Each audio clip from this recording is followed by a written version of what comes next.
Welcome back to CTV Morning Live. We've been talking a lot about the book, The Ultimate Insider's Guide to Finding the Perfect Wedding Dress, that Dominique Levesque has co-authored. And she's giving away a couple of books today for those that are writing in, that are calling in, to be able to give them some books after they've asked their questions. We do have one question we want to get to right away, and that's coming to us via Facebook. And interesting, I want to say congratulations to this bride-to-be because she's lost quite the amount of weight. She said last year she picked out her wedding dress that was a size 22. Leading up to the wedding, she's lost 75 pounds. Now the dress is way too big. I'm about a size 10. Is it too much to alter, or should I get a new dress? And this is coming to us from Marilyn.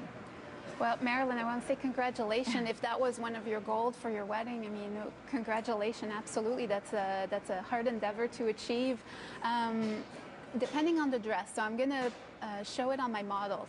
If you have a dress like Rebecca or like Audrey Anne, which is a strapless dress, those dresses are easier to halter down several sizes.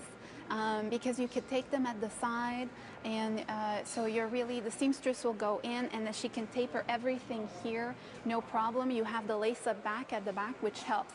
If you have a dress like the one that Marie-Pierre is wearing, because of the way the shoulder is done, when the seamstress would take it in, the shoulder seam would move a little bit too much to the side. It would be a harder and more costly alteration to have achieved, so it would look proportioned from the size 22 to the size 10.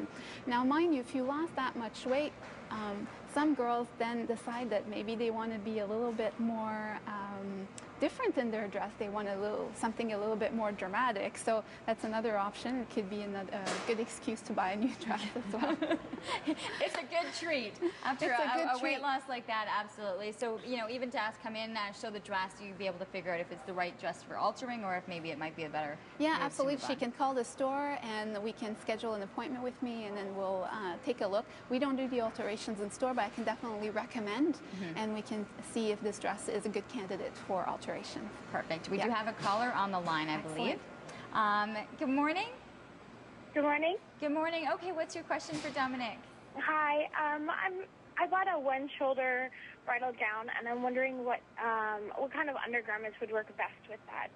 Yes, of course. That's a very good question. And is it to the left, to the right? It is on the right. Okay, excellent. And is it just is it the neckline that goes up completely, or just that one shoulder? Just the one shoulder. It is kind of straight across. Okay, excellent. So in that case, you can, if the dress doesn't have enough boning to go strapless, because a lot of the girls, if, for example, Audrey Anne is not wearing a bra, it's strapless, she doesn't need any undergarment under it. So for example, she could just wear a cup to have an extra support that can be sewn in, or otherwise you could do a strapless dress and use just the one shoulders. If you buy those bras that have the detachable shoulders, that's something that you could do, Emily. One of the other things too is you talk about building in. This isn't necessarily a bra that you'd wear, or the cups that you just kind of plop in. Yeah. This is something that can be actually sewn into the dress. Yeah, we always recommend that cups are sewn into the dress. You just don't buy the one that kind of glue on, because if you're hot, they can shift, they can move, then you don't know where they are. It's not something you want to be fidgety on your wedding day. So it's really important. Like, we sell them at the store, the sew-on cup. They're a little light foam. They're almost mimicking the inside of a push-up bra. And the seamstress just sew them in at the proper place in the dress, so they don't move. You can dance, and nothing will. You're good to go. No accidents. So hopefully we answered her question, and we do have another somebody else on the line. I believe Excellent. Sandra is on the line. Good morning, Sandra. Good morning, Leanne. All right, what's your question for Dominique? Well, I'm the mother of a groom, and we're having a sun destination wedding, and I wanted to know, is it appropriate for me to color coordinate with the bridesmaids as far as their colors, or do I just pick something that looks really good on me? What colors are they going with? Do you know? They're going with gray and pink. Gray and pink. So it's a pretty neutral palette that they're doing. I would definitely not match the bridesmaids. Normally the mom, the mother of the bride, and the mother of the groom should be different from the bridesmaids.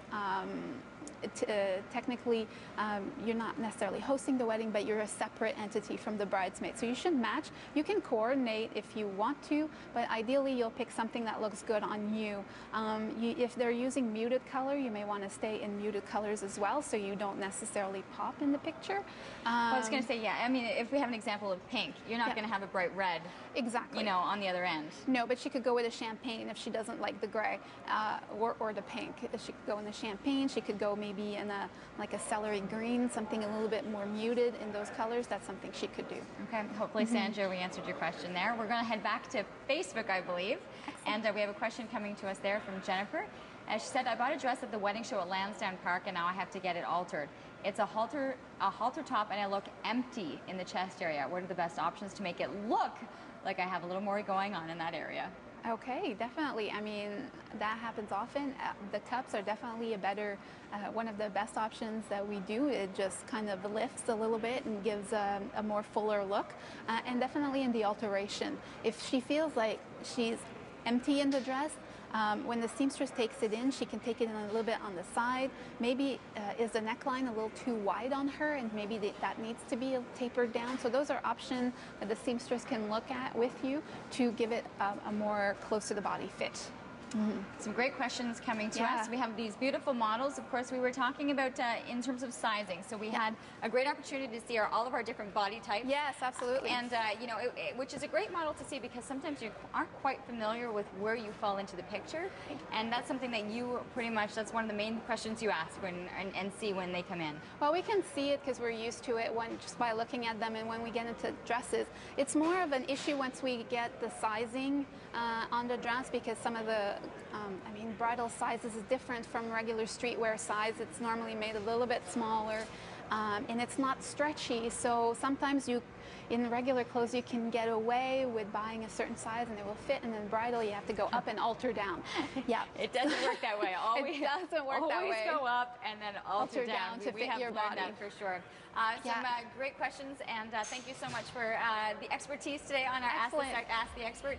Always a pleasure to have Dominique Levesque joining us from Dominique Levesque Bridal. Of course, there's the 2 locations for people who are looking for more information. Yes, we're in Gatineau at 319 Notre Dame, and we're at 1300 Carling, and we do work by appointment at both locations, so do give us a call. Perfect. We're going to be back. We're actually going to be checking back in. We were talking about the 24-hour trauma, the Real Light. We'll have Danielle Robinson joining us, the CEO of the Sense Foundation, coming our way after this commercial.